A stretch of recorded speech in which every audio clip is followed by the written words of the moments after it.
este fin de semana que me tiene la voz un poco tomada, pero no se me dificulta hablar. Quizás ustedes se dificulten un poco en escucharme, pero si logran hacer un esfuerzo, creo que me van a poder escuchar bien.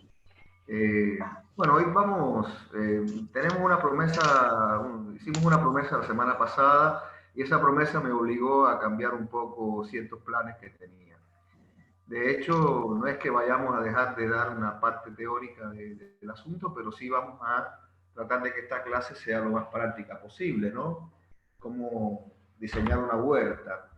Esto hizo, bueno, que en cierto modo, es bueno que haya sucedido así, que haya tenido que cambiar algunas consideraciones acerca del curso.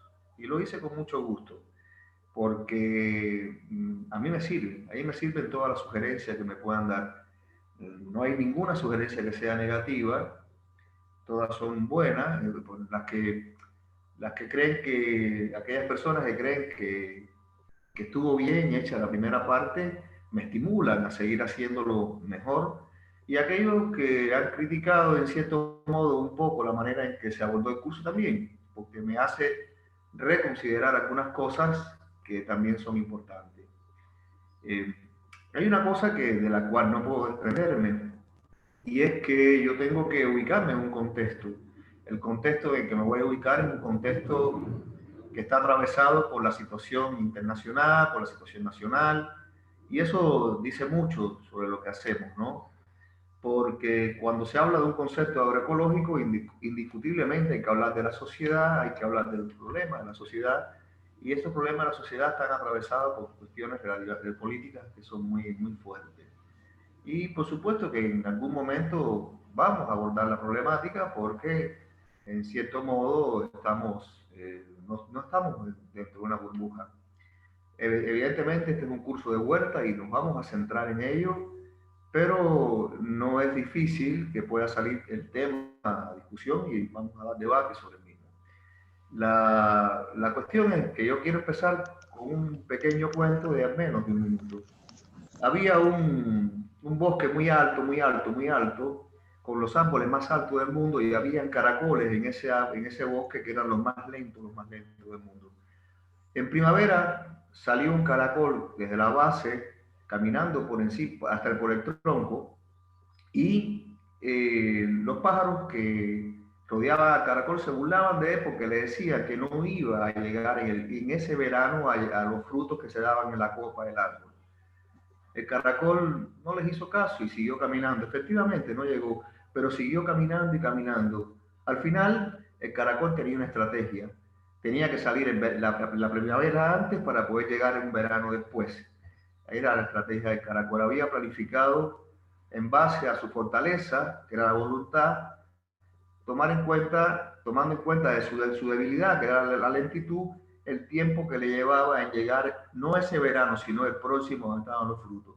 En base a eso, nosotros lo que hacemos con la huerta es planificar la huerta y tenemos que tener paciencia porque nuestra debilidad en estos casos es la lentitud y nuestra fortaleza es la voluntad de hacer algo en este contexto.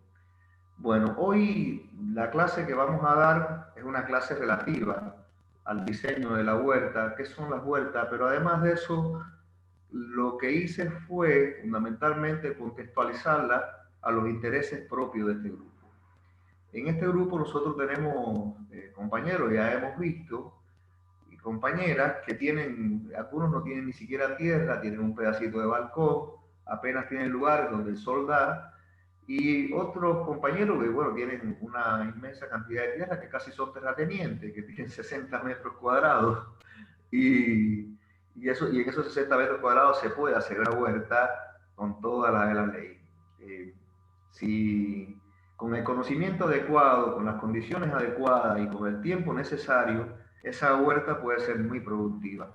Y no pretendemos que sea extremadamente productiva, que dé los 16 kilogramos por metro cuadrado, pero sí por lo menos que nos dé los frutos que nosotros necesitamos llevar a nuestra mesa y al mismo tiempo nos dé esa, esa cosa grata de sentirnos que fuimos nosotros quienes cultivamos esos frutos y nos los estamos y lo consumimos. además de eso, el ambiente que se crea alrededor de ellos. Yo hoy, en virtud de ello, bueno, preparé una clase que, que se llama el diseño de la huerta. Hoy van a ver que faltan muchas cosas. Me van a hacer preguntas que yo voy a tratar de reservármelas en la medida de mis posibilidades para otras clases porque tienen respuesta en otro momento. Entonces, por supuesto que no voy a dejar de responder someramente las preguntas, pero tienen respuesta en otras clases que vamos a dar porque posteriormente tenemos que hablar del manejo, de las labores de cultivo, de cómo hacer tierra fértil, cómo hacer compost, cómo hacer lombricultura, cómo, cómo aprovechar, ¿no? el entorno de los insectos que nos rodean para combatir las plagas o cómo evitar las plagas haciendo un manejo integrado de todos los cultivos que tenemos. Por eso, bueno, en cierto modo voy a tratar de reservarme algunas respuestas para otro momento, pero no significa que no las vaya a dar al menos someramente. Entonces, con el permiso de ustedes, quiero compartir una presentación que hice sobre la clase de hoy, sobre la que vamos a estar hablando. Déjame ver.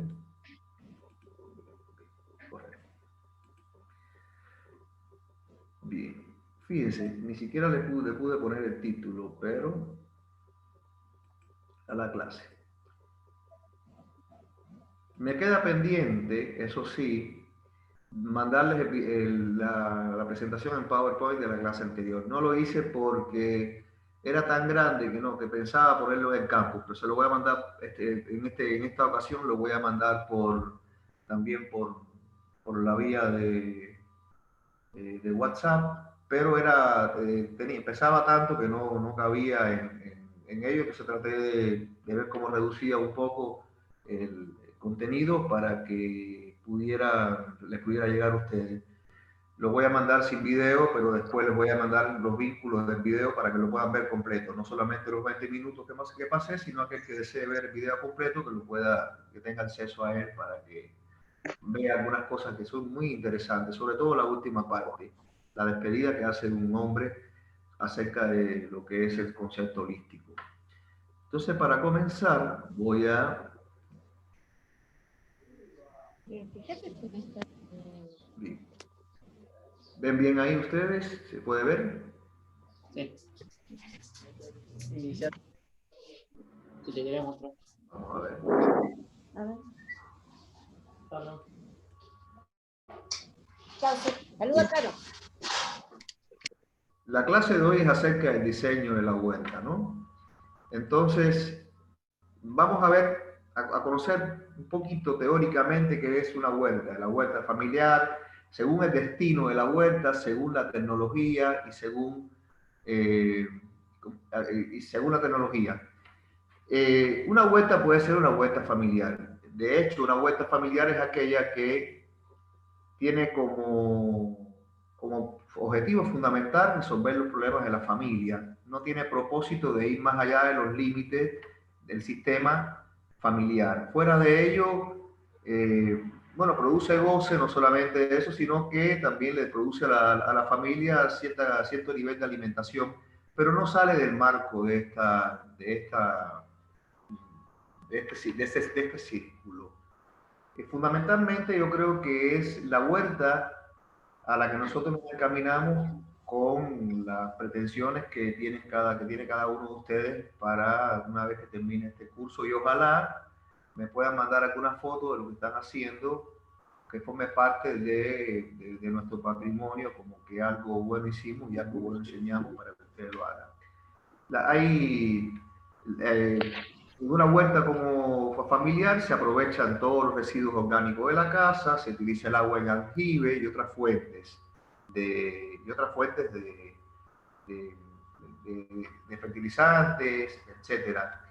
Y un grupo de herramientas de trabajo que son muy sencillas. La huerta familiar, bueno, por supuesto, tiene el destino, bueno, como ven acá, el aprovechamiento de todos los residuos y sobre todo el aprovechamiento de fuentes de agua.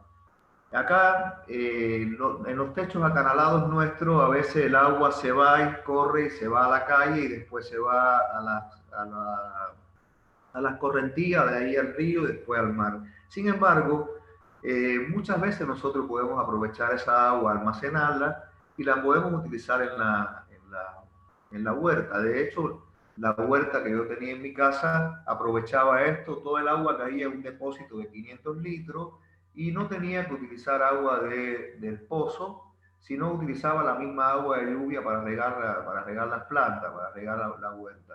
Es una manera de no desperdiciar un recurso que en definitiva nos viene dado de manera gratuita.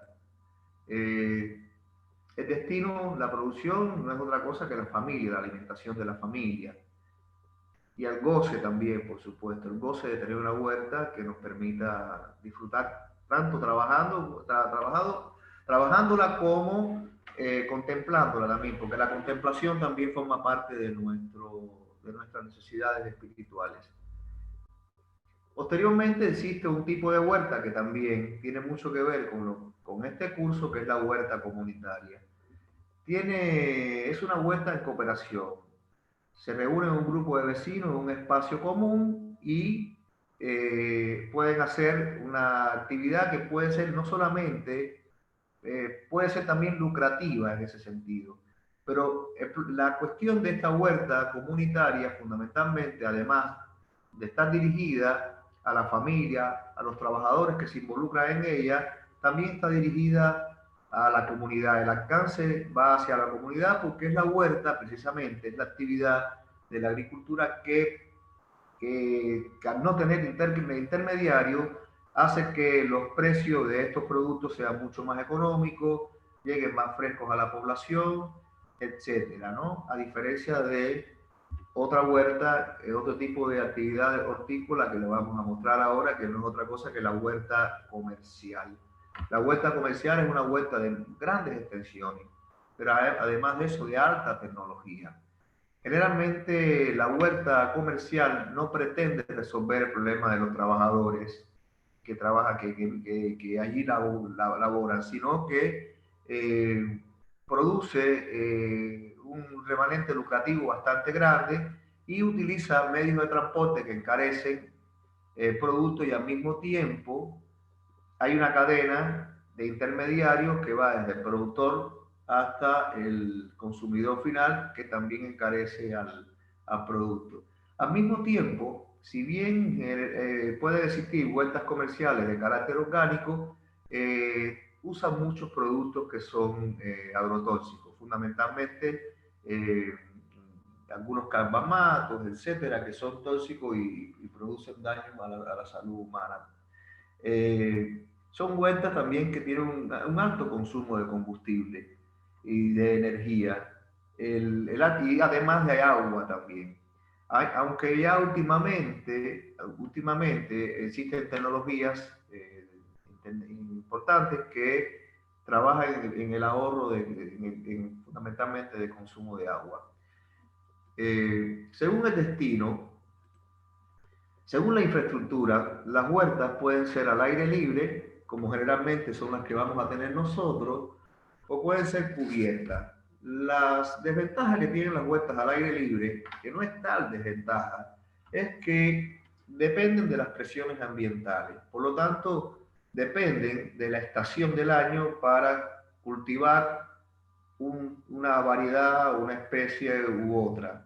En otra época nosotros vivíamos o consumíamos los productos de estación. Hoy en día ya podemos consumir productos que son de una estación en otra porque existen este tipo de huerta cubierta que tiene la desventaja de los costos, que son invernaderos, pero que producen fuera de estación. Es decir, el problema de la estacionalidad que tienen las huertas al aire libre no la tienen estas huertas que tienen estas estructuras.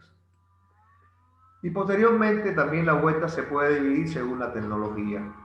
Una huerta orgánica es una huerta que, a diferencia de la demás, bueno, no usa productos agrotóxicos, no los usa fundamentalmente y tampoco usa insumos de combustible, como lo usa, por ejemplo, una huerta tradicional. Los insumos de combustible encarecen, no solamente encarecen, también en cierto modo se usan agroquímicos.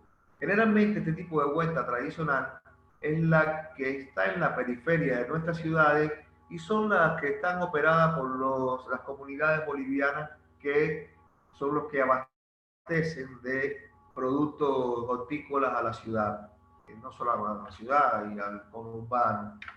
Son los más grandes productores, y la cuestión que hoy tenemos fundamentalmente que resolver es tratar de convertir esas huertas tradicionales en huertas orgánicas para llevar un producto mucho más sano a la mesa.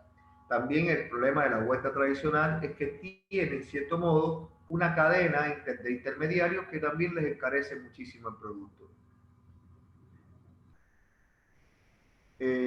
Sin embargo, ahora vamos a hablar nosotros, y esto es la parte interesante, acá pueden interrumpir, ¿con qué espacio contamos? Primero vamos a hablar de los pequeños espacios que nosotros tenemos, que quizás sean nuestros balcones, nuestras terrazas, un pequeño patio donde no hay ni siquiera tierra. Entonces, como no siempre contamos con espacios para construir, no significa que no tengamos espacio suficiente para colocar algunas plantas. Fundamentalmente, lo que tenemos que pensar es qué tipo de planta nosotros vamos a poner en ese lugar. Es muy difícil tener una planta de berenjena, por ejemplo, que ocupa una cantidad de tierra determinada, grande. Incluso es muy difícil hablar de tomate. Uno puede tener una planta de tomate en el balcón, sin duda. Uno usa la maceta adecuada, una maceta de 20 litros, con tierra bien fértil, y puede tener una planta de tomate. Sin embargo, lo que tenemos que pensar para estos pequeños espacios es en qué especies son las que nosotros, que se nos van a dar mejor, vamos a mantener mejor y nos van a hacer más agradable el ambiente. Fundamentalmente, estamos pensando que para estos pequeños espacios, lo mejor que se presta son las plantas aromáticas y las medicinales. Uno siempre tiene necesidad de tener a mano este tipo de plantas frescas a disposición, y estos espacios son muy proclives o son muy dados a este tipo de actividad. Una, porque no son plantas que tienen una gran demanda, son plantas que no son muy exigentes con respecto a la atención. Sin embargo, uno tiene que asumir que cuando nosotros tenemos plantas en nuestra casa, asumimos una responsabilidad, y estas plantas tienen necesidades específicas. Yo planteaba acá, le decía, de estas necesidades específicas vamos a hablar en clases posteriores. Si quieren podemos tocar el tema, pero podemos hablar de esto en clases posteriores, para no ir mezclando mucho las cosas. Nosotros, entre las cosas que tenemos que tener en cuenta es que tener en cuenta la densidad de siembra de estas plantas en nuestros respectivos balcones, en nuestros pequeños patios. Nada podemos hacer en cuanto a la ubicación, porque si nosotros tenemos un balcón que da al norte, tenemos la mala suerte de que el sol casi nunca nos va a dar. Entonces no podemos hacer nada. Sin embargo, eso no significa que no podamos tener nuestras plantitas aún cuando no tenemos suficiente luz del sol. Perdón, quise decir al sur, en este caso. Es el norte quien más, del norte se recibe más sol que del sur. Me equivoqué, vuelvo atrás. Si tenemos un balcón que da al sur, vamos a tener la mala suerte de no tener tanto sol como cuando tenemos un balcón que da al norte.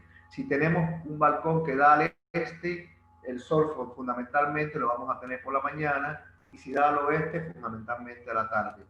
La mejor ubicación para un balcón es que este balcón esté al norte, donde el sol pasa y realmente casi tenemos sol toda la jornada.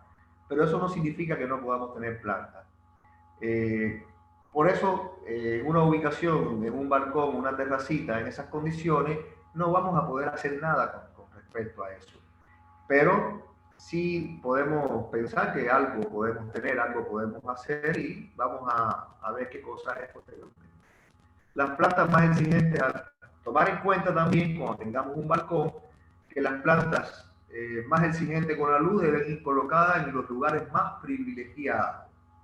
En este sentido, una con respecto a la otra. Por ejemplo, las plantas aromáticas no son muy exigentes con la luz. 6 horas de luz aproximadamente ya es suficiente para ellas. Si tuviesen más, mucho mejor. La producción de biomasa sería mucho mayor, pero no son tan exigentes con la luz como por ejemplo una planta de tomate. Si tuviéramos una planta de tomate y hay un rinconcito donde hay más luz, bueno, ahí ponemos la planta de tomate y dejamos el otro espacio para las otras plantas. Esto es una forma racional de ir pensando cuando vamos a diseñar nuestros espacios, dónde va colocada una planta y la otra. Incluso la vida misma nos enseña dónde mejor se da una planta con respecto a la otra según el lugar donde esté ubicada, ¿no? Cuando contamos con estos pequeños espacios, bueno, fundamentalmente podemos tener una múltiple variedad de plantas, como decíamos, fundamentalmente las plantas aromáticas, de las cuales vamos a hacer hincapié posteriormente, son estas que realmente nos van a agradar muchísimo, son hermosas también, son verdaderos jardines, como el romero, el tomillo, la salvia, el orégano, la mejorana, la menta, la albahaca, el perejil, el cebollino, que no es otra cosa que el cibulet. Bueno, supongo que ustedes lo conozcan. Y son plantas, bueno, que de corte continuo, donde uno puede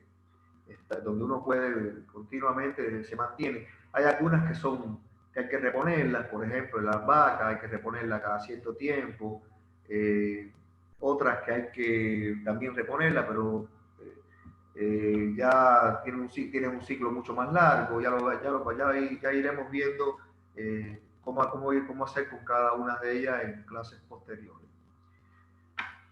Cuando tenemos espacios pequeños, tenemos que buscar todas las alternativas, todas las posibles. Una iniciativa buena en este caso son los pallets. Los pallets se han convertido prácticamente en un mueble de lujo en esta época. Hoy todo el mundo quiere un pallet, ya sea para ponerlo en el suelo, en la casa o en la pared, donde se colocan adornos, se colocan otras cosas, pero es realmente un soporte muy bueno para las plantas en las paredes de nuestras casas. Como ustedes pueden ver ahí, hay diversas plantas sembradas en ese pallet. Todas las plantas se corresponden con el sistema radicular. No puedo pretender sembrar tomate en un pallet, ya que la columna de tierra es muy pequeña, pero sí, por ejemplo, lechuga, todas las plantas aromáticas, todas esas plantas que no tienen un sistema radicular tan grande, pueden ir ahí. Acá tenemos otro diseño tipo escalera y también, bueno, las plantas de macetas en los balcones. Acá tenemos también otro diseño muy interesante también, muy lindo, para colocar en cualquier lugarcito donde haya un pedazo de pared donde el sol dé. Al mismo tiempo tiene la ventaja de que si el sol no da en la pared y la planta cae en la planta, la parte esa de la casa va a estar mucho más fresca también, indiscutiblemente. Es un regulador térmico, además de que nos produce alimento y nos produce belleza. Ahora bien, ¿qué hacemos cuando contamos con un espacio de tierra? ¿Cómo diseñamos la huerta cuando contamos con un pedazo de tierra? En primer lugar, lo que tenemos que hacer es tomar hacernos algunas preguntas, ¿no? ¿Qué es lo que deberá incluir ese espacio? Primero, un área de laboreo con cantero, surco, camas altas y armácido. Caminos para transitar cómodamente, pero sobre todo poder transitar con carretillas, con baldes, con cajones, y un lugar para depositar la materia orgánica. Una cosa, voy a traer un momentito. También en nuestras casas, nosotros en nuestros pequeños patios, en cajitas de tecopor, en otras cosas bien cómodas, bien podemos tener una pequeña área de lombricultura. Eso es algo que no nos debe faltar. Nosotros consumimos mucho mate en Argentina y también consumimos café por la mañana. Solamente con lo que nos queda de mate todos los días y con lo que tenemos de café también todos los días, podemos tener una buena producción de humo de lombriz para las necesidades que vamos a tener con todas las plantas que tengamos en un balcón, en una terraza. Solamente con eso vamos a resolver nuestro problema de materia orgánica casi al 100%. Sí. Estos espacios sobre la Tierra, donde nosotros, primero, la primera propuesta que vamos a hacer es de un bancal profundo, pero todavía no vamos a entrar en ello. Lo primero que tenemos que hacer es realizar un dibujo, un croquis o mapa de la huerta que incluya las dimensiones, los canteros, el área de acumulación de materia orgánica para compostar, un sector para los almácigos y los caminos, pero sobre todo saber o tener bien claro dónde está nuestra fuente de agua. La fuente de agua tiene que estar en un lugar asequible, porque si a lo mejor regamos con regadera, tenemos que tener varios lugares donde tengamos un depósito de agua donde poder pasarla y después regar con la regadera. A mí me encanta, a mí personalmente, yo paso un mejor rato.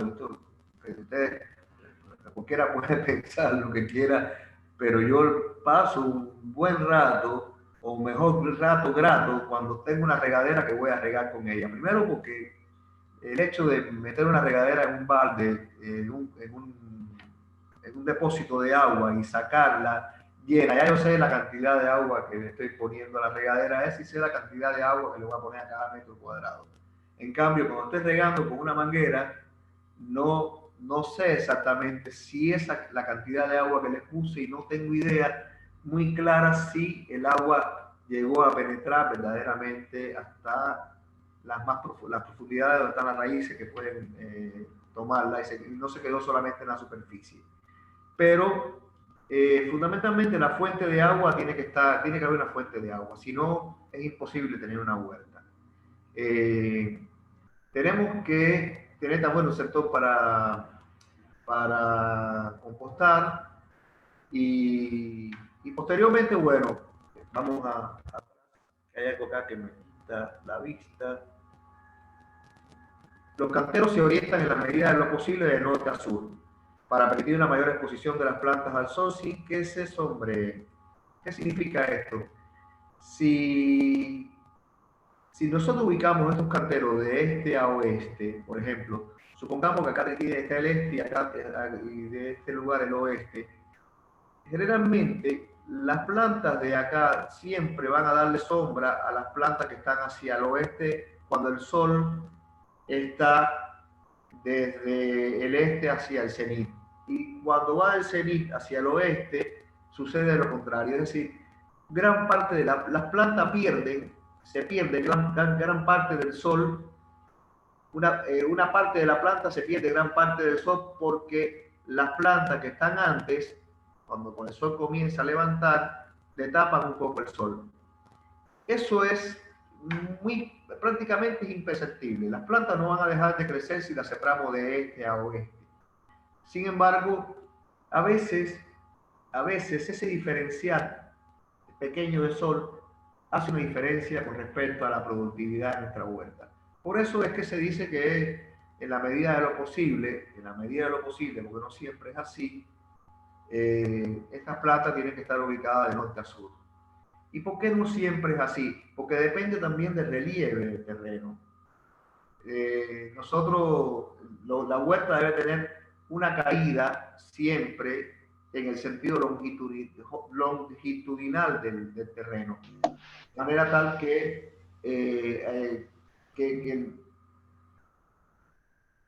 el agua no atraviese, el agua de lluvia no atraviese el cantero y no barra con parte de la materia orgánica en caso de que llueva.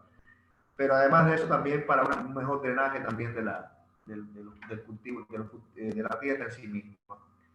Tenemos que, acá hay varios esquemas, por ejemplo, de cómo se puede diseñar una huerta. Una de las cosas que tenemos que tener en cuenta, y eso lo vamos a ver más adelante, es la distancia que tiene que haber, el tamaño que tiene que tener un cantero. Un cantero como mínimo, debe tener unos 80 centímetros y como máximo debe tener de ancho 1,20 m. Para mí, para mi experiencia personal, una huerta en casa no debe tener mucho más de 3 metros de largo. No debe tener más de 3 metros. Eso porque me facilita mucho mejor el trabajo, me facilita mucho mejor dividir la huerta para ubicar las especies que vieron en un cantero o en un bancal con respecto a la otra, poder hacer una mejor división, poder hacer una mejor planificación de la misma huerta, que no un cantero extremadamente largo, que además, de hecho también me resulta demasiado tedioso que sea demasiado largo y estéticamente no me da mucha gracia. Prefiero canteros cortitos de 3 metros y así voy planificando mejor las siembras que voy a hacer en cada pedacito de ese terreno. Una de las cosas que podemos ver en esta figura es que en el mismo cantero hay distintas especies y hay combinación y asociación de especies. Como pueden ver acá, bueno, hay distintas plantas. En otra clase vamos a decir cómo combinar las plantas, cómo combinar una especie con la otra, qué cosa no debe ir junta con la otra. ¿Qué barreras tenemos que tener entre una especie y otra, tomando en cuenta si las especies son de la misma familia? ¿Cómo combinar la independencia si lo que vamos a consumir es bulbo o es hoja o es fruto para evitar ciertas cuestiones que no son positivas, que son negativas en la huerta? Entonces eso lo vamos a ver poco a poco. Lo más lindo de una huerta es que tenga una asociación, que tenga una combinación de cultivos, de colores, y eso, además de que da una mejor vista, también hace mucho más productiva a la misma.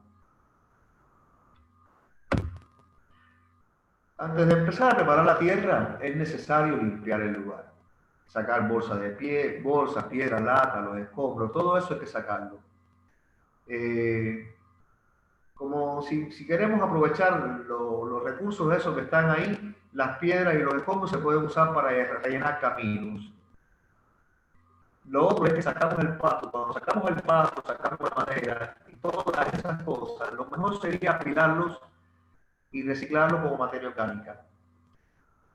Así aprovechamos todo el esfuerzo que hacemos de limpiar un área determinada para que nos dé también una productividad, el fruto de ese trabajo, una productividad extra. Porque si bien la limpieza ya de por sí nos da una productividad, el producto de esa limpieza, que no es basura, vamos a tener en cuenta, no es basura, es una fuente importante para la producción de materia orgánica, que es la que vamos a necesitar, y yo voy a hacer mucho hincapié en este curso sobre la materia orgánica. Posiblemente tenga 2 clases sobre materia orgánica, porque la base de una buena productividad de plantas sanas precisamente radica en la materia orgánica que nosotros seamos capaces de poner a las plantas, a ese sistema, para que las plantas se puedan nutrir mejor. Ahora vamos a hablar de una actividad que se llama de cómo preparar los canteros en base al bancal profundo. ¿Qué cosa es el bancal profundo? El bancal profundo es una técnica de hacer los canteros en tierra sin guarda, donde hay que profundizar aproximadamente 30 centímetros desde la superficie, 30 centímetros, de manera tal de que podamos remover esa tierra y al mismo tiempo colocarle tierra fértil o abono para que las plantas que sembremos ahí puedan desarrollarse con relativa facilidad, con mucha facilidad. Una tierra suelta y una tierra con materia orgánica permite una estructura en el suelo que las plantas, el sistema radicular de las plantas pueda caminar y pueda buscar los nutrientes y pueda desarrollar un sistema radicular sano que al mismo tiempo pueda obtener las sales los nutrientes y el agua que la planta necesita en las cantidades suficientes. Las herramientas que vamos a utilizar inicialmente para esta actividad son estas que le tengo acá presentadas. En primer lugar, el cardillo, que es esta herramienta que tiene doble uso, puede utilizarse para remover la tierra, pero al mismo tiempo para sacar hierbas indeseables, la azada, papel y lápiz para hacer el croquis, por supuesto, de lo que vamos a hacer, palitas de mano, hilo, estacas. Tenemos que prepararnos varias estacas, pueden ser varillitas, pedazos de varilla también pueden ser. Acá falta un martillo, un rastrillo, una pala de diente y una pala de corte. La pala de punta de esta de corte, que no es la pala ancha normal, sino la pala que usamos para enterrar en la tierra y sacar el terrón, la masa de tierra que vamos a remover. La preparación de los canteros, en este caso,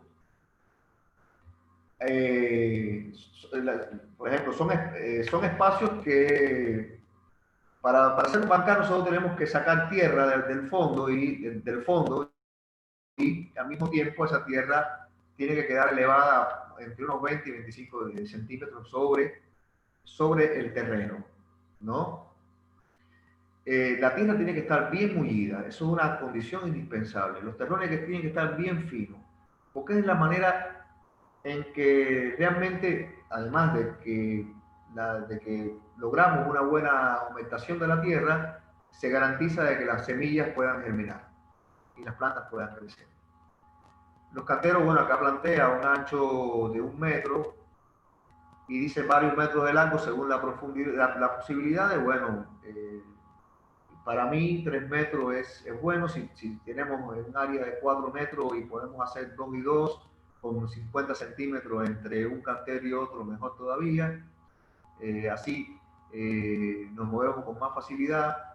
No tenemos tampoco la obligación de aprovechar el terreno al 100%. Sí aprovecharlo bien, pero no tenemos por qué decir, bueno, estos 50 centímetros nos dan más productividad. No, creemos mejor las condiciones más cómodas para nosotros, que va a ser mucho más importante que 50 centímetros que uno le pueda ganar haciendo canteros de 4 cuando en realidad puede ser de 2. Se marca con un hilo, un rectángulo de aproximadamente 1 metro, 1,20 metros de ancho por el largo disponible. Una cosa, no debe ser mayor de 1,20 metros de ancho. ¿Por qué razón? Porque si nosotros trabajamos un cantero que tenga más de 1,20 metros, hay personas que pueden alcanzar la mitad del cantero con facilidad, con relativa facilidad. Yo, por ejemplo, yo no tengo ningún problema para alcanzar la mitad de un cantero que tenga unos 1,50 de ancho. Pero mucha gente no llega a alcanzar la mitad de 120, que son 60 centímetros. Se pasa más trabajo, además es mucho más incómodo trabajar el centro del cantero. En la medida que uno tiene que estirar más la mano, se hace mucho más difícil la actividad. Uno tiene que buscar que el trabajo sea fácil, no pasar trabajo haciendo este trabajo, sino que facilitarlo en la medida que uno pueda. Yo personalmente prefiero canteros entre 1 metro y 80 centímetros. Lo prefiero así. Bueno, inicialmente lo que se va a hacer es limpiar de pasto la superficie con una azada y sacar la mayor cantidad de raíces posible. Primero, ya habremos marcado el cantero, como ustedes vieron en la presentación anterior. Acá se establecen los puntos. Una vez que uno tira el croquis, se establecen los puntos, se tiran las líneas y partiendo de esas líneas se va delimitando dónde va el cantero y dónde van los pasillos. Estos pasillos, como ustedes ven acá, esta fotografía a mí me encantó, me gustó mucho porque es muy significativa en muchos aspectos.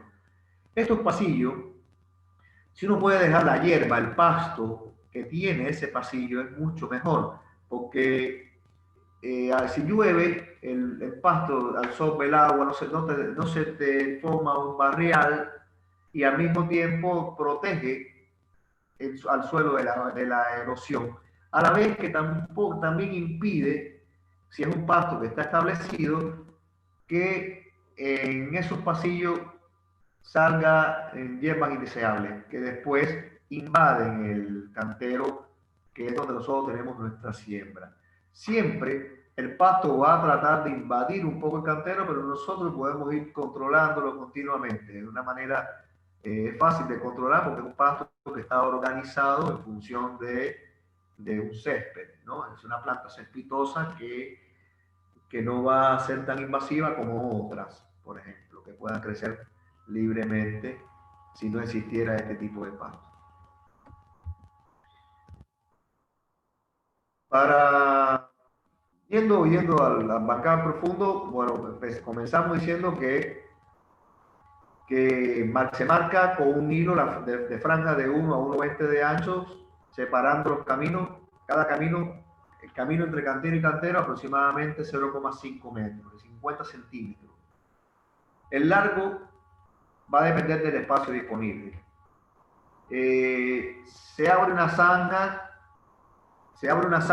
supongamos que este sea el espacio delimitado, se abre una zanja de unos 15 a 30 centímetros de profundidad. A veces dice 15 a 30 centímetros, parece que la diferencia es grande, pero hay tierras que son tan duras que no puedes traspasar los 15 centímetros de esto. Pero si pudieras llegar a 30, es mucho mejor. Esta tierra que se saca de acá se coloca ordenadamente en este lugar de acá, fuera del cantero. Provisionalmente se pone.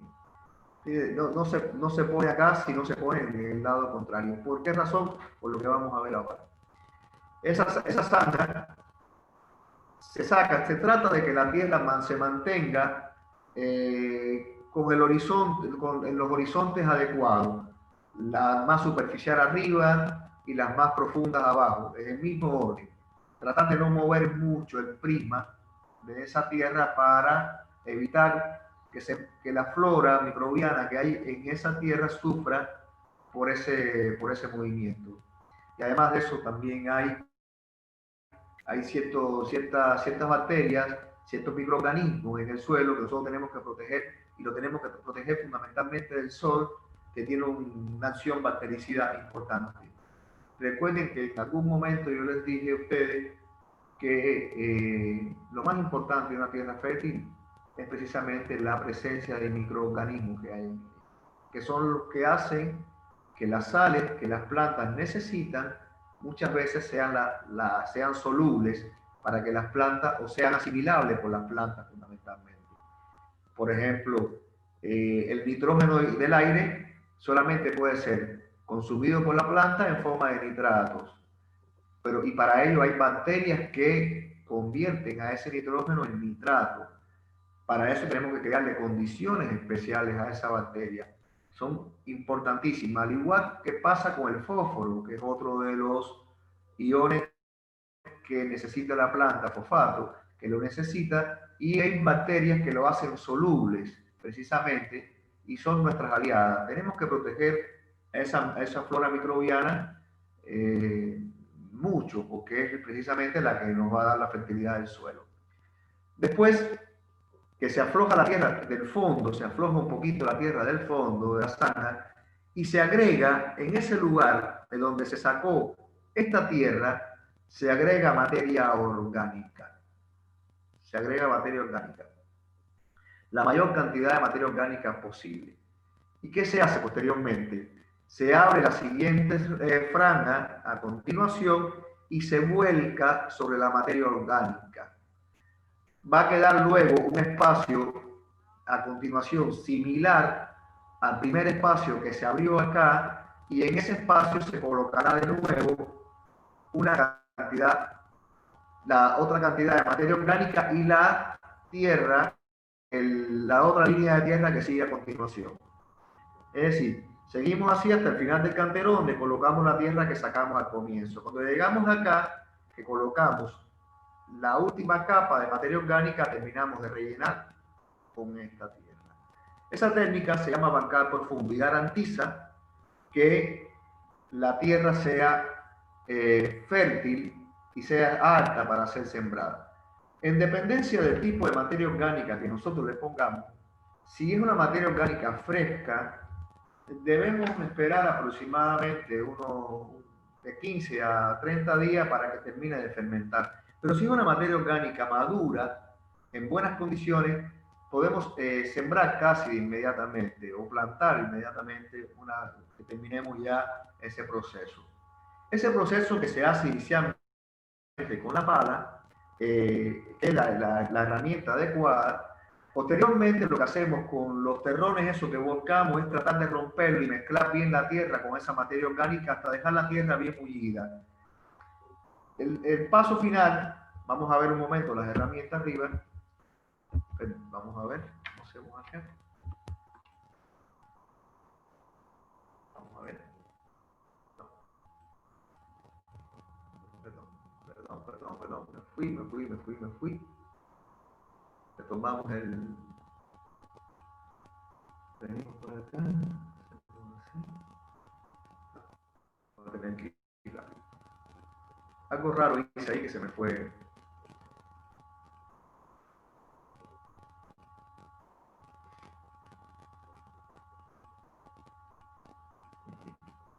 Esta herramienta. La primera herramienta que vamos a utilizar es la azada o o despejamos de yuyo con una bordeadora o con una cortadora de maleza, le sacamos las raíces superficiales, puede ser con el candillo, o se lo podemos sacar con la misma azada, pero el primer trabajo que vamos a hacer con la tierra es con esta pala de punta, o con una herramienta que se parece a esta pala de diente que se llama laya. Esta pala, lo que no vamos a hacer con ella es invertir el prisma en la tierra. Una vez que ya mezclamos la tierra con la materia orgánica, dejamos de utilizar esta herramienta y usamos la azada o el escardillo para romper los terrones. Una vez que ya los terrones están están rotos, están bien lo más fino posible, vamos a utilizar esta otra herramienta que es el rastrillo. Con este rastrillo nosotros vamos a emparejar la tierra y vamos a darle el toque final, vamos a dejarla totalmente mullida. Una vez que ya tengamos esa tierra bien mullida, muchas veces lo que se hace es que se le pone agua, se riega 2 o 3 veces y en los primeros 15 días gran parte de la hierba, la semilla de las hierbas que son indeseables para nosotros en ese momento, ninguna hierba es indeseable, pero en el caso de la huerta, llamémosle momentáneamente indeseable, van a rebotar. Ese proceso se llama reventazón de la semilla.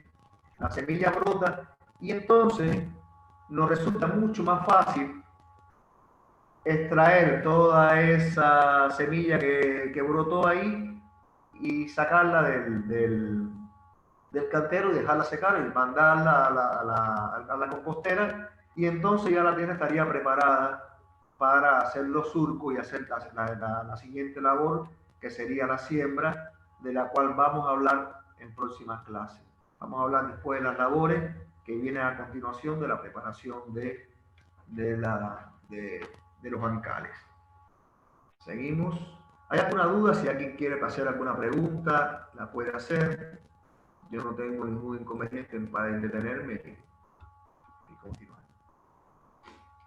Esa es una técnica, bancar profundo. ¿Dónde utilizamos esa técnica de bancar profundo, la anterior? La utilizamos fundamentalmente en tierra fértil. Si la tierra nuestra es fértil, tiene una buena fertilidad, es lo que vamos a utilizar. Vamos a profundizar, vamos a trabajar sobre la tierra y vamos a obtener la cosecha.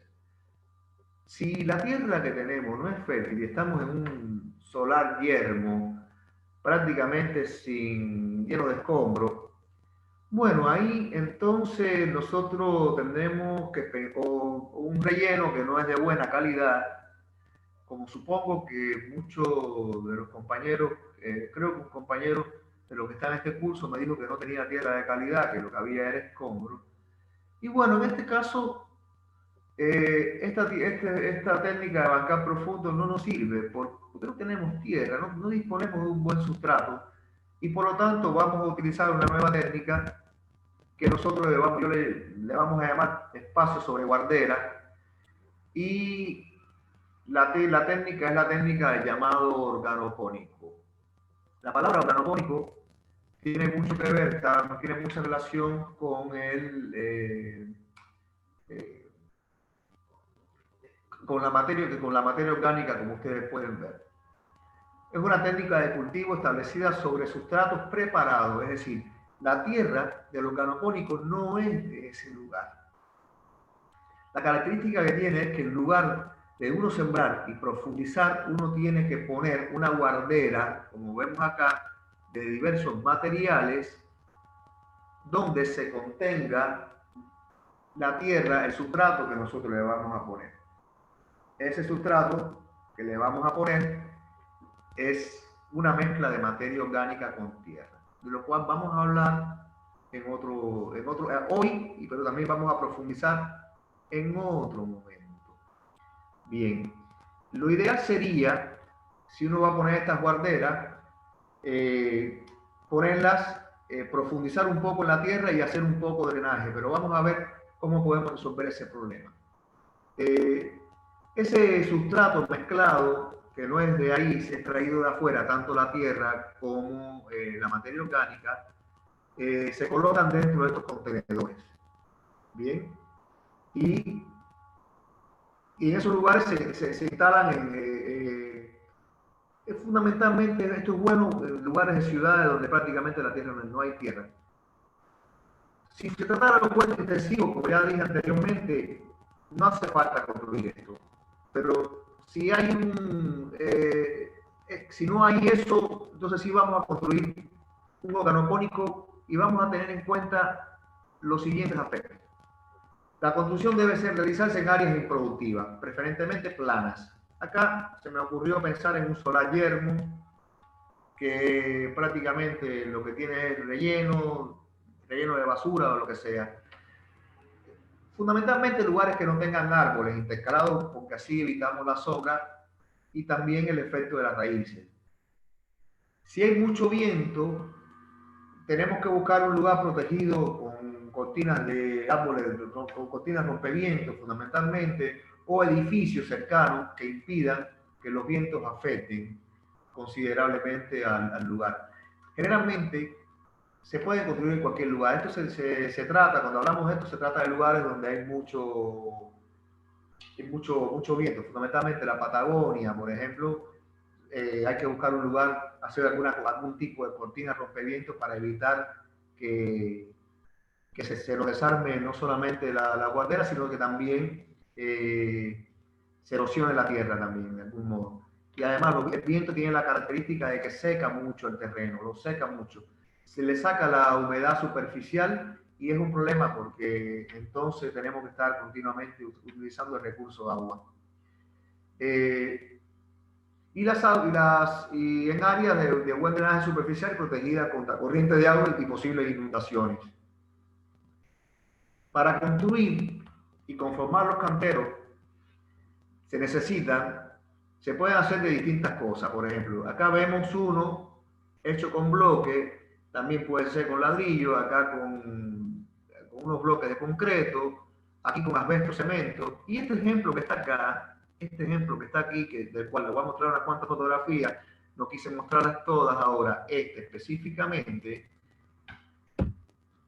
es un ejemplo de mi casa, de mi huerta.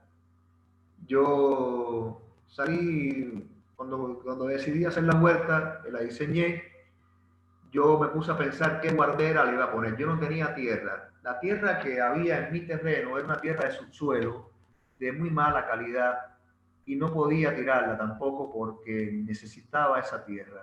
Y tuve que utilizar esa tierra y producir materia orgánica yo mismo poco a poco, hasta que por fin conseguí tener una fuente estable de materia orgánica con los mismos residuos que yo producía en la casa diariamente. Estos que están acá son botellas que están puestas alineadas una con otra, enterradas, y que me daban una altura de aproximadamente unos 20 centímetros. Profundizaba un poco el bancal, los 20 centímetros de la botella más 10 centímetros de profundidad de bancal me daban 30 centímetros, suficiente para poder desarrollar una actividad agrícola importante. Y las botellas de cristal tienen la dificultad de que si le das un golpecito con una azada se pueden romper. Pero yo también tenía mis botellas de repuesto, las sacaba con mucho cuidado, se me rompía una y ponía la otra. Generalmente en el año, tengo cientos de botellas, en el año se me podían romper 5 o 6 botellas. Yo me tomaba más de 5 o 6 botellas de vino en un año, por supuesto, se pueden imaginar, ¿no? Luego, hay que tomar en cuenta, bueno, el drenaje. Generalmente, cuando uno construye un organopónico, tiene que tener un drenaje aproximadamente de un 2%. Significa que de una caída del 2% por cada 100 centímetros, tiene que tener una caída de al menos 2 centímetros. De esta manera se ayuda mucho al drenaje del organopónico. Y la orientación también en relación con su longitud, siempre que sea posible, tiene que ser una concentración norte-sur.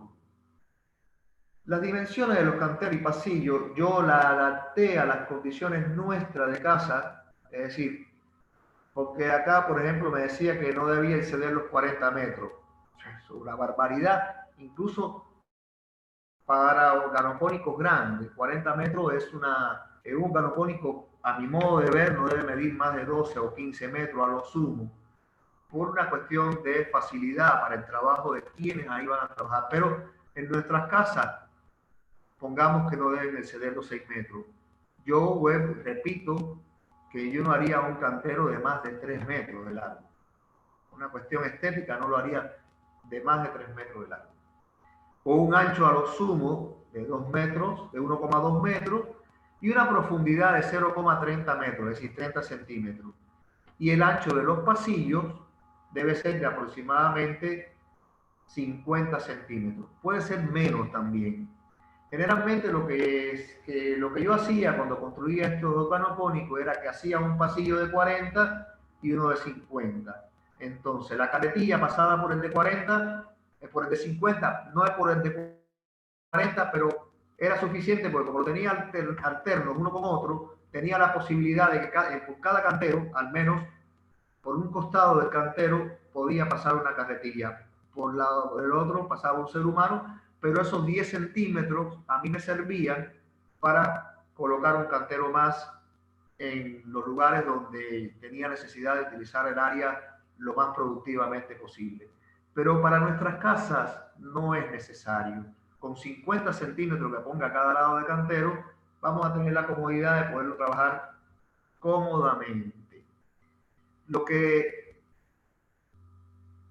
se hace fundamentalmente, si es posible, es que se saca cierta cantidad de tierra de la superficie, aproximadamente pongamos unos 15 centímetros, 20 centímetros, de manera tal que cuando uno coloca sustrato abajo, en ese lugar abajo, uno logra tener 10 o 15 centímetros más de profundidad y al mismo tiempo logra un mejor drenaje, una mejor percolación del agua hacia las napas, porque es importante de que el agua no se acumule, pero muchas veces eso no se puede hacer. Acá en esta fotografía nosotros podemos ver cómo hacen este trabajo de profundización y después le tiran un relleno, un tipo de relleno que permite que el agua permeabilice por ahí.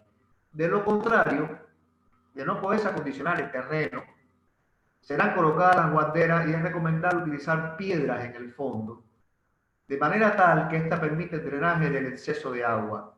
La cota de piedra debe estar entre unos 4 o 5 centímetros.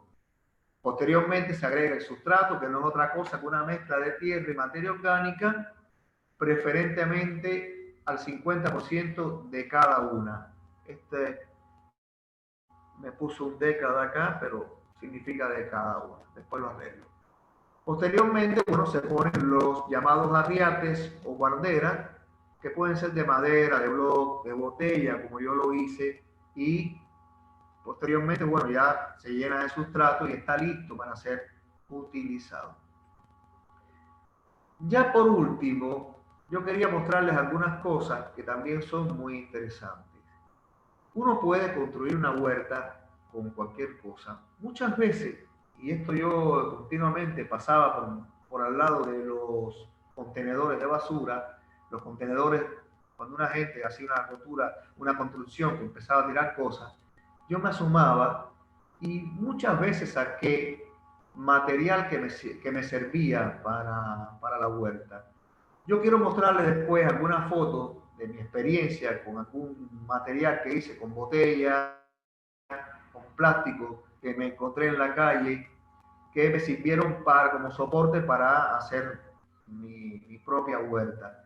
Y acá, como ustedes pueden ver, se usan plantas que no tienen un sistema radicular muy grande, como la lechuga, etcétera, se pueden las podemos tener en este tipo de sistemas de tubos que al mismo tiempo le da una belleza también al entorno muy grande. Hay otras técnicas más sofisticadas como esta, donde fácilmente se puede trabajar de pie.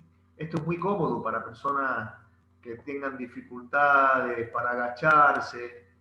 A mí me encanta este sistema, es muy lindo. Por supuesto, la madera que vamos a utilizar acá tiene que estar bien tratada, tiene que estar pintada fundamentalmente de asfalto, continuamente hay que hacerle algún tratamiento para que no se pudra, no se eche a perder.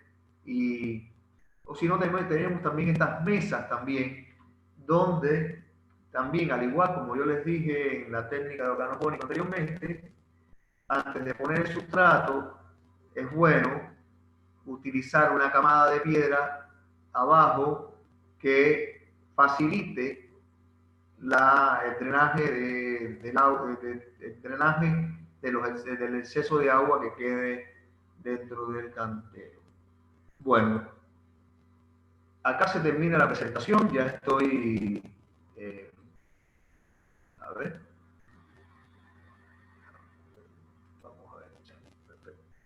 Creo que ya estamos, a ver, ¿qué pasa?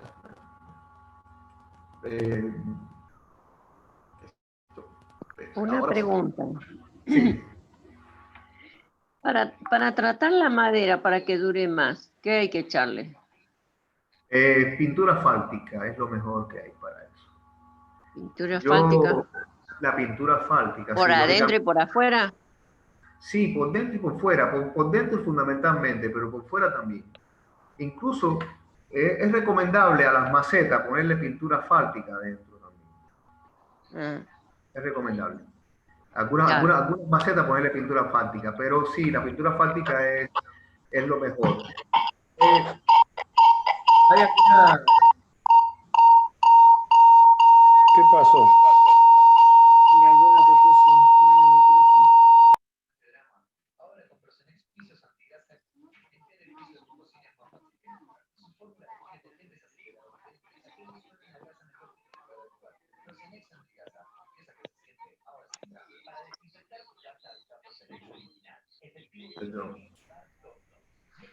Hola. ¿Qué pasó?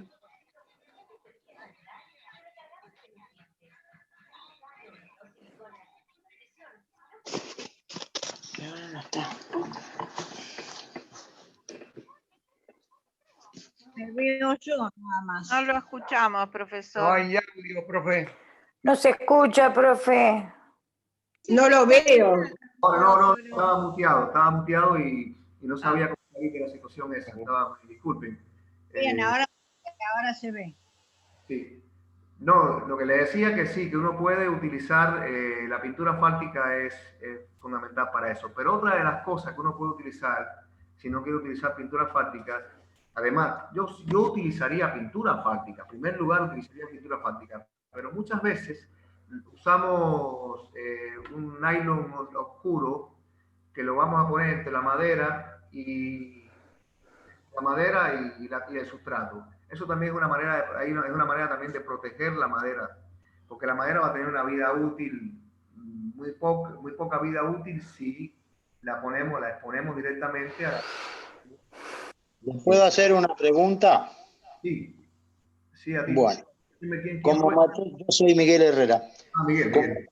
como materia orgánica, ¿se puede poner bosta de caballo? Sí, como no, sí. Miren, les voy a mandar ahora, tengo que organizar esta semana un material, les voy a mandar un material para que lo tengan ya de antemano acerca de la calidad de cada una de las materias orgánicas. La bosta de caballo, y sobre todo cuando está ya bien madura, Sí, proceso de seca. descomposición, que cuando tú la agarras así, Sí, tiene Sí. olor a humedad, Sí. ese olor a lluvia, sí. cuando va a llover, ese olor a lluvia que tiene la tierra, que es un olor muy rico, a mí me encanta ese olor a lluvia, Pero que no es otra, Petricor. que el nombre de ese olor poéticamente se llama petricor, que no es Ah, más que el olor, que no es más que el olor de los hongos actinomicetos, que esporas de hongos de actinomicetos que nosotros, y eso significa que esa materia orgánica está madura y está en las mejores condiciones. No puede ser. Generalmente hay que dejarla reposar unos cuantos meses. Tiene que haber un proceso primero de fermentación aeróbica que haga que se descomponga hasta un punto en que viene un proceso también donde las lombrices, después, posteriormente, una vez que ya se descompuso todo un punto, son atacadas por anélidos, y que son las lombrices normalmente de tierra, también y te producen también humus. Pero esa es una de las mejores materias orgánicas. El estiércol de los animales es una de las mejores formas de materia orgánica. claro, pues Pero, ya está sí, digerida. Ahora le aclaro una cosa. sí, Esta tiene un poco de como acerrín. también es buenísimo, ayuda No muchísimo también. importa, la serrín es bueno. Es muy bueno. El acerrín, la viruta, todo eso, lo bueno que tiene la bosta de caballo, que acá la dificultad, el problema de la bosta de caballo no es la bosta de caballo ni el acerrín. Es, por ejemplo, El olor. caballo de polo, es cuando le dan a los caballos lo desparasitan. El antiparasitario sí es un problema. Habría que ver, esa es la única dificultad que tiene. Pero, por ejemplo, la bosta de caballo de un cartonero que tiene un caballo determinado que no usa prácticamente casi no usa antiparasitario, me parece que es mucho mejor. Miren, yo tengo algo que quiero mostrarles después, en otro momento, pero sí se lo voy a decir ahora. La experiencia que yo tuve con la huerta de muchos años. Yo tenía gallinas ponedoras cualquier mezcla de materia orgánica, de bosta de caballo, con gallinas ponedoras, con los desechos de la cocina de mi casa, solamente con los desechos de la cocina, de la casa, yo tiraba hasta los huesos también. El hueso no se tira carne, no se tira nada podrido por una razón de que puede venir un gato, sacarlo, es decir, hay bacterias que se desarrollan inicialmente ahí que no son buenas. Lo que no es bueno, por ejemplo, son las heces de los perros y los gatos. Eso tenemos que evitarlo por todos los medios. Se transmiten enfermedades, la toxoplasmosis puede estar ahí, puede haber cosas que sean... Pero todo estiércol de animales herbívoros es de muy alta calidad. Uno de los estiércoles de más alta calidad es el de conejo. El de gallina, de pollo también es de muy buena calidad también, pero la mejor mezcla, la mejor materia orgánica es la mezcla de todo eso. La mezcla de los desechos de la comida, con todas esas cosas, poner a madurar la materia orgánica con todo eso es lo mejor que se puede hacer. ¿Cuánto tiempo? Otra cosa que no podemos tirar nunca es cuando nosotros en la casa cortamos el pasto. Ese pasto hay que conservarlo, no puede ir nunca ese pasto al basurero. Yo a veces digo, ¿cómo es posible que tiren una bolsa de pasto que está bien cortadita, la puedan tirar al basurero? Para mí es inconcebible eso. Conviene con la materia orgánica también. Es una calidad excelente, pero no solamente trabaja como materia orgánica. Cuando veamos algunas técnicas a la hora de sembrar, vamos a ver que nosotros tenemos que proteger la superficie de la tierra.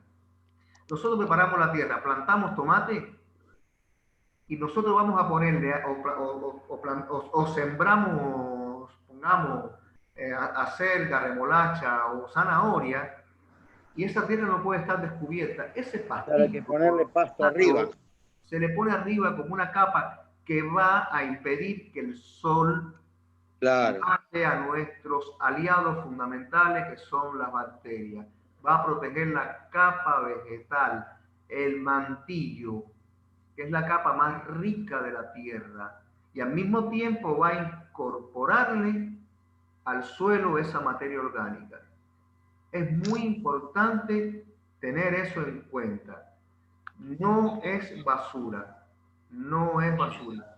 Uno tiene que tomarse el trabajo de construir un digestor de materia orgánica que tenga aproximadamente 80 y 80 centímetros por 80 de alto, y uno al lado también de las mismas dimensiones, para ir tirando la materia orgánica a la hierba y todas esas cosas. Uno tiene que hacer eso. Si uno tiene patio, uno tiene que hacer eso. Si uno no tiene patio, no le queda más remedio que tirarla. Pero eso es una riqueza tremenda. Orlando, ¿los Sí. desechos de la cocina se pueden mezclar con el pasto? Sí, como no, es mucho mejor. Por una razón, en los desechos de la cocina ya se van a desarrollar más rápido las bacterias, los microorganismos van a estar, porque tienen húmedo. Entonces, hay toda una serie de microorganismos que van a empezar a atacar directamente al pasto ese. Y el pasto ese tiene la ventaja de que está cortado muy, muy finito. En la medida que está más fino cortado, tiene el área de ataque por parte de las bacterias y los hongos a ese pasto va a ser más rápido y va a ser más violento, y por lo tanto se va a descomponer mucho más rápido. Eso es una... Yo estoy haciendo juntando mis desechos de la cocina, tiro todo ahí. Claro, pero cuidado, perdón, cuando hacen el compost, ustedes tienen que tener en cuenta, por ejemplo, que el compost tiene también que drenar. Ustedes tienen que poner un tacho que esté agujereado de 20 litros, por ejemplo, encima de otro, de abajo, que vaya drenando. Correcto, Liliana. Sí. Correcto. Sí. Eso es una de las cosas que hay que tomar en cuenta. Lo que pasa es que yo estoy pensando en el compost. Cuando hago una compostera en tierra, no tengo ese tipo de problema. En la tierra misma. Claro, porque va a la misma tierra. Claro, si yo no hago una compostera en tierra, tengo que agarrar ese drenaje. Y ese drenaje, que se llama lixiviado, yo tengo que almacenarlo, guardarlo y utilizarlo lo más rápido posible. No puedo dejarlo mucho tiempo. Eso sí, no me diga que no se puede utilizar. Sí, se puede utilizar. Al contrario, ¿pero cuánto tiempo, profe? ¿Cuánto tiempo? Porque mire, yo lo voy preparando y le voy poniendo los desechos de la cocina, por ejemplo, la yerba con endulcorante bajo ningún término, nunca se lo pongo, pero yo utilizo los saquitos de café, los de té, absolutamente todo, por supuesto que sin el papel, también el papel, el cartón, pero después le pongo una base seca de pasto. Sí, claro. Pero ese lixiviado que se produce, generalmente, cuando ustedes puedan colectar el lixiviado, generalmente lo que se hace es que se pone, tenemos dos tanques. Me estoy adelantando una de las clases, no importa, vamos a hablar de esto.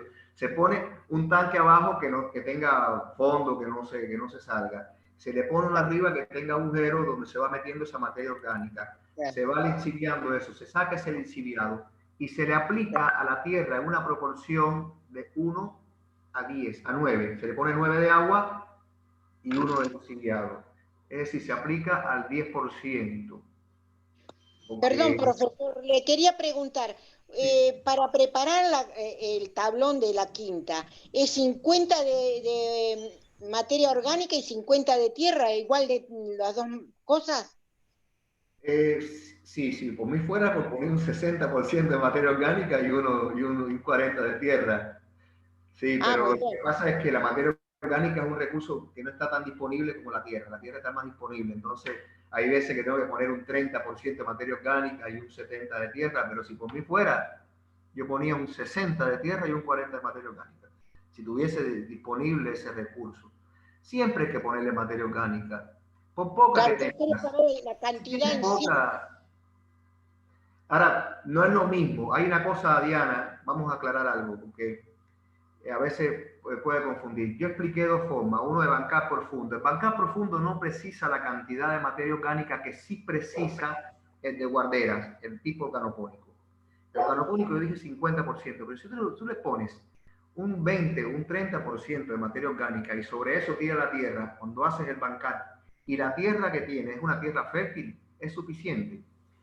Lo que siempre hay que hacer es que cada vez que nosotros terminemos un ciclo de un cultivo, tenemos que agregar siempre materia orgánica. Bien. Ojalá poderle agregar toda la cantidad que podamos, pero tenemos que agregar la que tengamos disponible en ese momento, agregársela. ¿Por qué? Porque hubo un proceso extractivo, porque también las bacterias que hay en el suelo necesitan alimentarse. Claro. ¿Bien? Y la materia orgánica tiene una vida útil, un tiempo de vida nada más.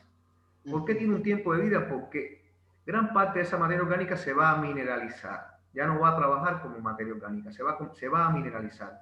Y ya no tiene la efectividad que tiene una materia orgánica que madura, que es madura, que le da una estructura al suelo determinada.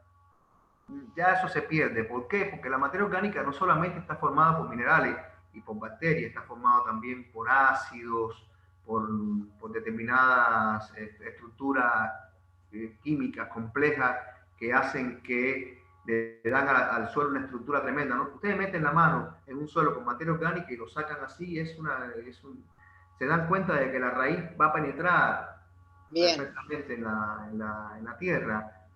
Muy Una bien. pregunta. ¿Algo para los compañeros? Los que sean de acá, yo soy de Villa Tesey y Hurlingham. En camino al Palomar hay un lugar que tiraron una camionada de estiércol de caballo con aserrín. Entonces eso es lo que recién preguntaba Miguel. Si usted dice que es tan bueno, le comparto a los compañeros que algunos puedan ir a buscar, porque nosotros estamos trayendo bolsas y bolsas. Sí.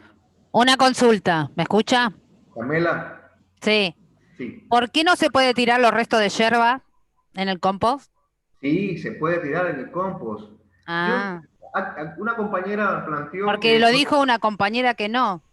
Claro, no, lo que planteaba ella era que cuando le ponía edulcorante, no, yo no tengo ese criterio, respeto, yo incluso no voy a decir nada al respecto porque no estoy informado, dije que si no estaba informado de una cosa no voy a hablar, para mí sí, pero quizás la compañera tenga razones suficientes y yo no la sepa, así que voy a averiguar por qué dijo eso.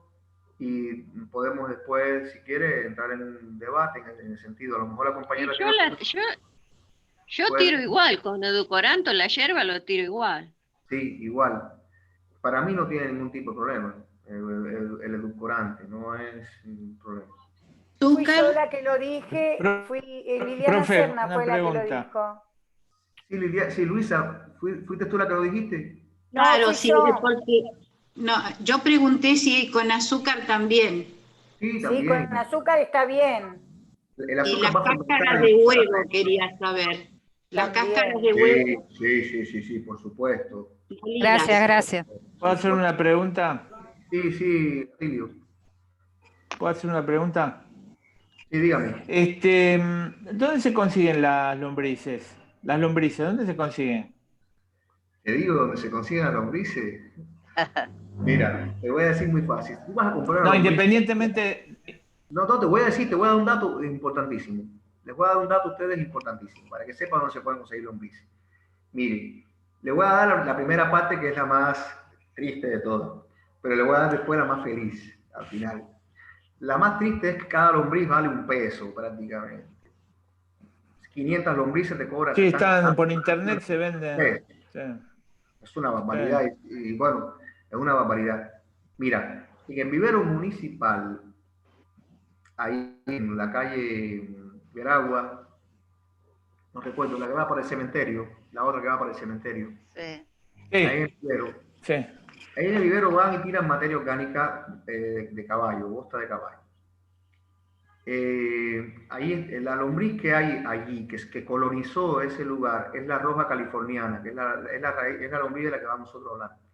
Ahí pueden entrar un momento al vivero, pueden pedir permiso para ir a buscar un poquito de lombriz, entran ahí, mira, necesito un poco de lombriz, necesito pasar ahí y buscar unas lombrices. Y revisar, preguntar dónde está la materia orgánica que le han tirado ellos ahí, buscar y llevarse un puñadito de lombrices de ahí. Esa lombriz es la misma roja californiana, que es la que hoy en día se usa con fines comerciales. Hay muchos tipos de lombriz, hay muchas variedades de lombriz. Generalmente todos pertenecen a una clase zoológica que se llama Anélida. Tienen la característica de que son animales que tienen cuerpo anillado, consumen la materia orgánica en cierto nivel de descomposición, la convierten después en humus y ese humo tiene un valor incalculable. Bien, yo voy a dar después en una clase los recaudos de cómo tratar a la lombriz, porque la lombriz, si bien es un animal que en determinadas condiciones se reproduce muy bien, hay que tratarla con cierto cuidado, necesita ciertos requerimientos. Y entonces les voy a mostrar algunas técnicas de cómo trabajar con ella y cómo obtener el mejor resultado con ellas. Y bueno, eso se lo voy a dar después, pero el lugar donde lo puedes hallar es en el vivero municipal. No sé cuán lejos están ustedes Municipal. de este lugar, del vivero, que puedan ir un momento, pedir permiso, que van a buscar algunas lombrices ahí donde están el estercolero. Ahí tiran, los camiones llegan y descargan en determinado lugar. Y ahí en los lugares donde más la materia orgánica lleva aproximadamente 5 o 6 meses, en cualquier lugar uno abre y encuentra siempre lombrices. Si te lleva 50, 100, 200 lombrices, empiezas con un pie de cría fenomenal. A los 90 días ya tienes el doble y después así, crece en forma, hay un crecimiento exponencial de las lombrices. ¿Y eso se pone digamos, en un lugar especial? ¿Pongo directamente en la tierra? No, se puede hacer un lumbricario. Voy a explicar la técnica de cómo se hace después. Lo voy a explicar. Porque lleva una clase específicamente para eso. Hay una técnica y yo creo que va a ser una de las cosas más lindas que hay. Incluso voy a ver si yo tengo algún video del mío, de lo que yo hice. Yo tengo un video de un aljibe que quiero ver si lo puedo sacar, no sé dónde está, de un aljibe que yo tengo en la casa. No sé si le mostré a ustedes ahí en la fotografía que se tomaba el agua de la casa. Yo todas las recolecto.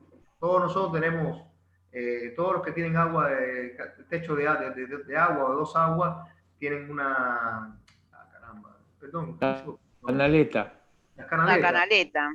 Esas canaletas yo las desvié directamente hacia un tanque de 500 galones. Lo mismo hice con la lombriz también. La técnica de la lombriz yo la tengo y la copié de una persona en internet que después le voy a pasar el dato también. Y además de eso me dio un resultado tremendo, fenomenal. Lo malo es que tenga gato, tiene que tener cuidado. Después le explico por qué. Profesor, ¿puedo hacer un comentario? Sí, ustedes hablan de las lombrices. Sí. Yo en mi casa doy un pequeño golpecito en la tierra y me salen las lombrices y huyo despavorida. Porque me dan impresión, pero no, ya me acostumbré. Ya me acostumbré. No, son los animales. Me río porque yo planto cualquier flor o algo porque por ahora estoy con las flores. Y está lleno de lombrices. Mi terreno está lleno de lombrices, que no sé si son las mismas, supongo. Que son todas si no iguales. son las mismas, no importa. Si no son las mismas, no importa. Cualquier lombriz de tierra es productiva. Los bichitos bolitas, eso que le llaman bichitos bolitas, sí, bichitos bolitas. También lo son. Son animales extremadamente, descomponen toda la materia orgánica, la descomponen. Sí. Los hongos, la presencia de hongos en el suelo es importantísimo. En la vereda los tengo los hongos. Sí, sí. Sí. Sí. Una preguntita. Tengo un terreno muy grande, pero en este momento estoy en construcción. Y entonces, bueno, es un lío. Pero bueno, ya va a terminar en algún momento. Claro. Pedro. Sí, quisiera hacer una preguntita. Tengo unas plantas de papa que tienen unos 50 centímetros de altura, más o menos.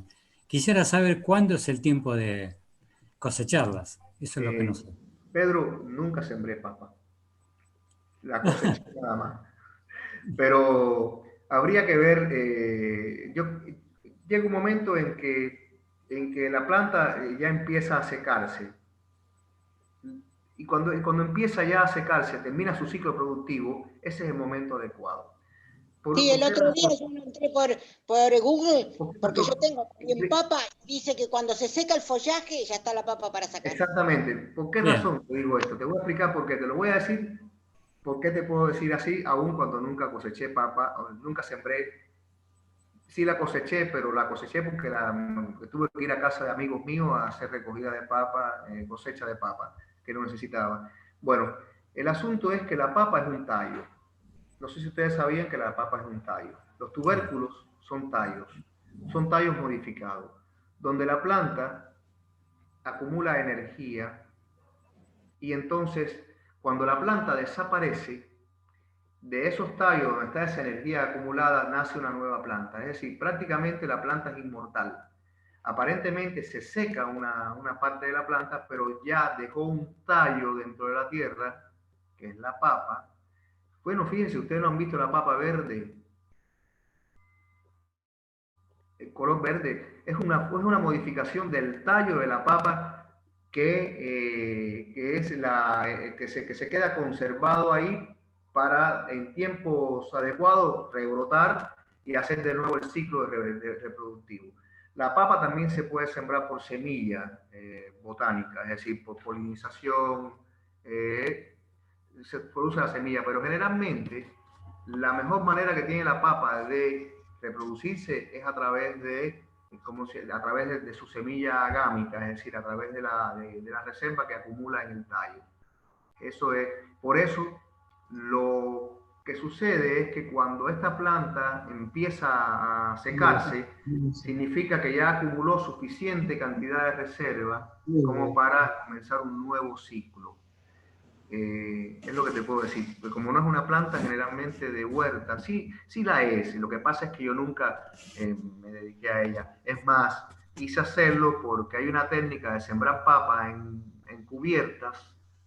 Usted pone una cubierta, le pone tierra, pone papa, en la medida que va creciendo la planta, pone otra cubierta, sigue poniéndole tierra, va subiendo los niveles de tierra, y una vez que ya la papa ya cumplió su ciclo, empieza a sacar las cubiertas esas y hay una cantidad de papa a lo largo de toda la columna esa de tierra que le pusiste, es muy grande. Es una técnica que se usa para producir en escalas muy pequeñas, en casa. Eso no se puede hacer en el campo, por supuesto, pero existe esa técnica que también quiero ver cómo muestro algunas técnicas para eso. Pero, Orlando, pregunta cuando termines. Sí. Orlando, bueno, con respecto a las papas, yo planté los tubérculos y ya comimos papines. Exactamente como vos dijiste, se secó la planta y bueno, dijimos, bueno, nos jugamos y la sacamos, sin saber qué íbamos a encontrar. Y había 5 papines exquisitos. Mi pregunta es esta, yo estaba feliz porque me salió en casa un laurel, sin haberlo plantado, un árbol de laurel. Sí. Llevan 2 personas que me dicen, yo tengo un limonero a 2 metros aproximadamente, muy joven es el limonero, porque está muy alto, pero hará 2 años, todavía no me dio frutos, y me dijeron que era perjudicial que el laurel estuviera cerca de un limonero, que lo podía matar al limonero. Por eso era mi pregunta, no sé qué hay de cierto y qué hay no, ¿viste? Estuve buscando en internet todo, pero no encontré nada. No sé. Mi respuesta es no sé. Yo, porque he visto limoneros y he visto laureles, lo he visto a una distancia, pero no sé si están a 2 metros o están a mayor distancia. No he tenido la experiencia esa yo por lo menos sé que un árbol no debe estar cerca de otro por lo menos a menos de 5 metros. No sé qué tipo de sinergia se podrá haber o qué tipo de relación puede haber entre un limonero y un laurel. Pertenecen a 2 familias distintas. Una es una laurácea y la otra es una rutácea. seguramente que tienen requerimientos distintos. Puede ser que una exude alguna sustancia que para la otra sea perjudicial. Para mí, yo no puedo decir si es un mito o si es una realidad. En este caso no tengo elementos como para hablar de eso. Pero ahora lo puedo averiguar. Ayer alguien me dijo que cuando un limonero se seca, le daba una golpiza y volvía ¿cómo se llama? A dar frutos de nuevo. Para mí es un mito, no le encuentro fundamento a eso, porque no le encuentro fundamento. Pero me han dicho, no, sí, lo hacemos, pero no dudes que quizás hayan cosas que uno la vea como una cosa tal vez absurda, sin fundamento, y tengan un fundamento, ¿no? Yo, por lo menos, pero en este caso no te puedo dar una respuesta, Alicia, o yo no puedo. Muchas gracias. Profesor, ¿puedo hacer una pregunta? Sí, Graciela. Sembré el sábado, coseché papas en una maceta. Salieron poquitas, muy lindas, pero poquitas en la maceta. Porque es una maceta. Claro, era una maceta de un tarro de 20 litros también, no era tan chiquita, pero igual, eran poquitas papas. Claro, el tema es que la planta se había puesto amarilla casi ya, y no estaba grande. Entonces digo, bueno, ¿qué hago? Se me estará muriendo, y la saqué y saqué los papines. Yo ahora en esa maceta que ya saqué las papas, ¿qué puedo poner? Tengo, por ejemplo, germinado lechuga. ¿Puedo poner lechuga en eso? Sí. En ese tarro. Siempre que saques un poco de algún cultivo de una maceta, sí, ocúpate de sacar la tierra y ponerle tierra nueva. Ajá. Nada más. Lo mejor que se puede hacer con una maceta, cuando uno siembra en maceta cualquier cosa, lo mejor que puede hacer si tiene una compostera es tirar la tierra completa de esa maceta en la compostera y ponerle tierra nueva, mezclada con materia orgánica. Por dos razones. Puede haber parásitos, por ejemplo, pongamos. Claro. Hay determinado tipo de parásitos que las cucurbitáceas, el pepino. Te pongo un ejemplo de esto. El pepino, el zapallito, los afecta a un parásito que es un nemátodo. Si bien ese parásito no afecta a otras especies, yo tengo interés en que ese nemátodo, si es que alguna vez si lo afectó a esa planta, ese nemátodo muera. Para matar el nemátodo con productos químicos, estoy envenenando la tierra. Pero la mejor manera que tengo de matarlo es tirar la tierra esa en la compostera, en la parte superficial. Hay un proceso en el compost, que es el proceso inicial donde el compost se pone caliente. Cuando uno va tirándolo de a poco, no, pero cuando uno acumula una gran cantidad de compost en un lugar, si uno mete la mano en el compost ese al segundo, al tercer día, se queman. Literalmente se queman. Es más, sí, se queman. Porque se crea está muy caliente. Eso sucede porque hay una fermentación anaeróbica. Las bacterias empiezan a trabajar, las anaeróbicas, que son las que producen el mal olor, y uno inmediatamente tiene que darle vuelta a eso. Ese proceso inicial a veces es bueno porque elimina toda una serie de parásitos del suelo. Lo que pasa es que no podemos dejar que concluya. Inmediatamente tenemos que darle vuelta a la tierra para airearla y que esa tierra, empiecen a trabajar las bacterias que sí nos van a ser beneficiosas, que son las aeróbicas, es decir, las que usan oxígeno. Y cuando ustedes huelan un olor a putrefacción, es que el compost no está bueno. Hay que mirarlo inmediatamente. Eso es otra de las cosas que hay que ver, que me estoy adelantando. Claro. Pero bueno, tiene que ver con eso, pero siempre es bueno. Si yo pongo una maceta, tiro la tierra completa y le pongo tierra nueva. Buenísimo, gracias. Porque es un sistema muy, muy pequeño, muy cerrado. Claro, muy limitado al que se les trajo mucho, se les trajo bastante ya. Entonces, le ponemos tierra nueva. Lo que pasa es que no tengo tierra, lo único que tengo son macetas y cosas que inventé, porque no tengo tierra. Al menos sacarle un poco de tierra y poner un poquito de tierra y buscar un poco de tierra nueva y poner un poco de materia orgánica, sí. Claro. Claro. Sí, sí, lo voy a hacer. Gracias, muy amable. Quisiera hacer una pregunta. Sí, Nora. Un limonero que nació solo, que ya está, no sé, de 1 metro, ¿hay que injertarlo o uno lo puede dejar que crezca y va a dar limones? Va a dar limones. ¿Va a dar? Sí, te va a dar limones. Le voy a explicar por qué se hace un injerto en las plantas. Bien, generalmente para injertar los cítricos se usan patrones fuertes. El patrón fuerte es, ustedes han visto los árboles de naranja amarga que hay en las veredas. Sí. ¿Lo han visto, no? Bueno, la naranja amarga es un patrón muy fuerte. Es una planta, un cítrico muy fuerte que no se enferma y que generalmente tiene una raíz muy fuerte, se asienta bien en la tierra, tiene una capacidad de extraer nutrientes muy grande. Bueno, lo que se hace generalmente en todos los cítricos es sembrar naranja amarga e injertarle después la yema de los limoneros o de los pomelos o de la naranja de ombligo o de la naranja de Valencia o de cualquier otra fruta. ¿Por qué? Porque el patrón de abajo es fuerte. Ahora bien, no tiene ningún sentido injertar un limonero sobre un limonero. No tiene sentido en este caso. ¿Por qué?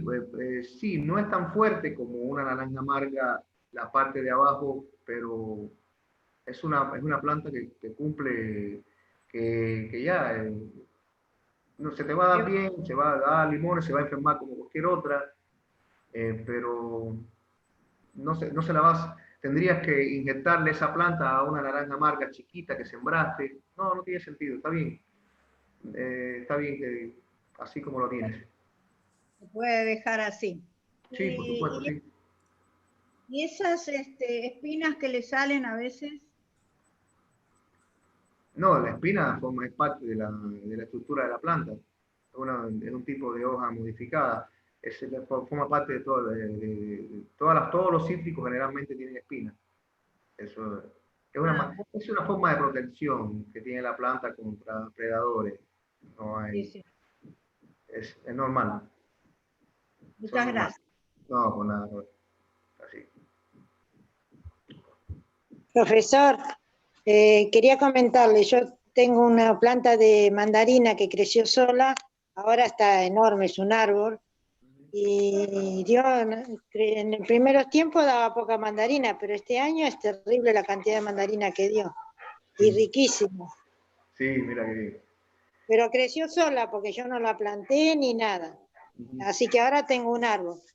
Y me creció un árbol de durazno, pero está en la tierra, creció solo. Sí. Así que tengo poco espacio, espero que no crezca mucho, porque si no voy a tener más árboles que casa. He visto que se apestan mucho los duraznos y los ciruelos también. Sí, se apestan muchísimo por esta zona. Sí. Sí. He visto, un día me llevé del vivero una cantidad de ciruelas grandes a la casa y tuve que tirarlas todas, estaban apestadas. Ahora las paltas, ¿se pueden cosechar en maceta? ¿No? Así en macetas grandes. No. ¿Crecen? No. Porque yo tiro los carozos, pero los tiraba en un tacho y tengo como 5 paltas. Sí, puedes sacarla cada una de ellas y sembrarla aparte en la tierra. Sí. Generalmente lo que se hace es que se siembran en bolsas grandes y ya cuando tienen un tamaño se llevan a la tierra. Bueno. Sí hay que inyectar la palta. La palta sí hay que inyectarla con la variedad adecuada. Bueno. Muchas gracias. Una palta de buena calidad no da un hijo de buena calidad. No necesariamente da un hijo de buena calidad. Sí, porque yo he visto árboles muy grandes. Porque se mezclan las flores, la flor masculina, hay una polinización cruzada entre plantas.